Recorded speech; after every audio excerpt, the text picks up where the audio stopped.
Magandang araw mga kaibigan. Pag-usapan natin ngayon ang isang bagay na gusto o isang batas na gustong-gustong maipasa ni Speaker Martin Romualdez and of course yung mga kasamahan niyang kongresista and even the President. Gusto nila to maipasa, kailang hindi pinagbigyan ng mga senador under the leadership of Senate President Zubiri. So ano yung batas na yan? Yung resolution of both houses number 6.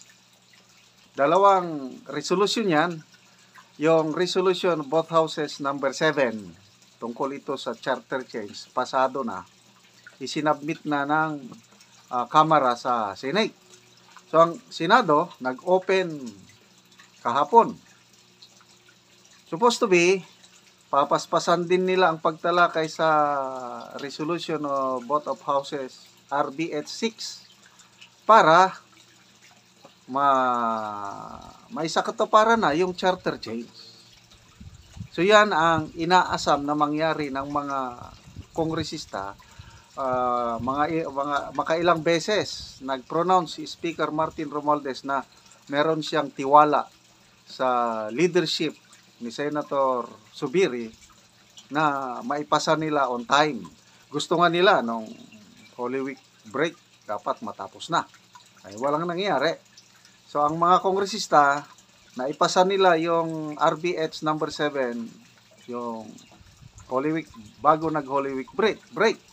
So, ang dream, ang desire ni Speaker Martin Romualdez, bago mag-end itong second regular session ng 19th Congress by May 24, sana maipasa na yan. Yun ang inaasam nila. So, ang tanong, anong commitment ng Senate leadership? Maipapasa ba nila yung RBH number 6? Yung chatcha, uusad na ba para maging maiplebisito na? The answer is no. Kaya, I'm sure, very, discouraged, dismayadong malaking pagkakadismaya ng House leadership dahil sa stand ng mga senador. Ito, sa headlines ng Philippine Star ngayon, yung title is Chatcha Chatcha not among Senate priority measures. Zubiri. Nagpahayag na ang mga senador, si Senator Zubiri, mayroon silang they have committed to pass 20 priority bills bago mag-end yung regular session. By May 24, ipapasa nila 20 priority bills. As far as PBBM is concerned, the Speaker of the House, priority nila yung chatcha. Kailang, sorry na lang, yung chatcha hindi naisama sa 20 priority bills na nakalagay sa tinatawag nilang Common Legislative Agenda of the Legislative Executive Development Advisory Council or CLA-LEDA. So itong nailista dito na 20, babasahin ko mamaya, hindi kasama ang chatcha. So, anong mangyari sa chatcha? Wala na.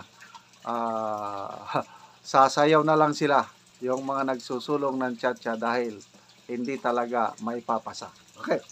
So, basahin ko lang yung mga priority bills na ipapasa. Number 1, Philippine Ecosystem and Natural Capital Accounting System Act. Philippine Maritime Zones Act. The Real Property Valuation and Assessment Reform Act. Tatlo na yan. Pangapat, Anti-Agricultural Economic Sabotage Act. 5. Self-Reliant Defense Posture Act. Number 6, Academic Recovery and Accessible Learning Program Act. 7, Anti-Financial Accounts is Coming Act. Number 8, VAT on Digital Services and Transportation Act. Number 9, Amendments to the Government Procurement Reform Act. 10, Blue Economy Act. Number 11, Waste to Energy Act. 12, Unified System of Separation, Retirement, and Pension of Military and Uniformed Personnel. 12. Number 13, New Separation, Retirement, and Pension System for the Military and the Uniformed Personnel. Number 14, Enterprise-Based Education and Training Program Act. Number 14, ito, pinaka-the best para sa akin, Mandatory ROTC Act. Number 15, Amendments to the Universal, number 16 na pala, Amendments to the Universal Health Care Act. Number 17, E-Government E-Governance Act. Number 18, Department of Water Resources Act. Number 19, Konektadong Pinoy Act. And number 20, Corporate Recovery and Tax Incentive for Enterprises to maximize opportunities for reinvigatory the Economy Act 20. So, yun. Ipapasa. Yan ang commitment ng Senate leadership by May 24. Maipapasa lahat yan. Kasi, different stages yung mga bill na yan. Ang isang bill ata, for signature na lang ang Pangulo eh. So, Chacha. Where is Chacha? Wala na. Sayaw na lang. So, ano ang mangyayari? So, baka, dahil hindi priority, baka matapos na itong 19th Congress bago mag-eleksyon ng 2025, hindi pa rin na ipapasa yung Chacha na yan.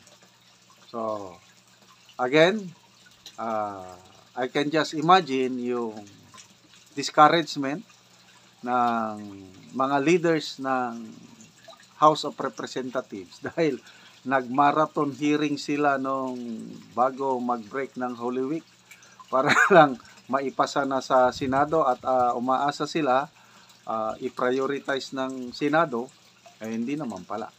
So baka itatakil na lang yan sa 20th Congress after ng 2025 midterm election. So, goodbye. Kasi, napakalakas ng dating. Ito bakit hindi prioritize ng Senate yung Chacha? Malaki ang impact. Yung survey ng Pulse Asia, yung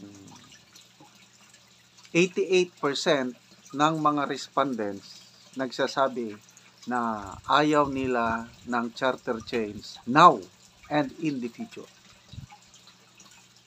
So, sabi ni Senate President Zubiri nung lumabas yung resulta ng surveys, we will consider as inputs yung survey na yan. Kaya, ang rason na lang nila bakit hindi na i-prioritize kasi meron pa daw 3 hearing na gagawin ng subcommittee ni Senator Angara tungkol sa charter change. Kasi naka-3 hearing na sila eh.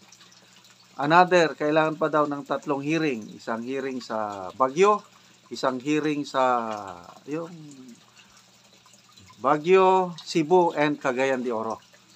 Yung 3 hearing daw, mga expert, constitutional expert ang pinakinggan. Dito naman, mga common tao na lang. Papakinggan din nila ang mga tao. So, yun. Dahil hindi pa kailangan pa na pakinggan ang sentimento ng taong bayan, kaya yun, may maganda silang rason na hindi pa maipapasa ang Chacha. So, dito mo makikita ang independence ng Senate.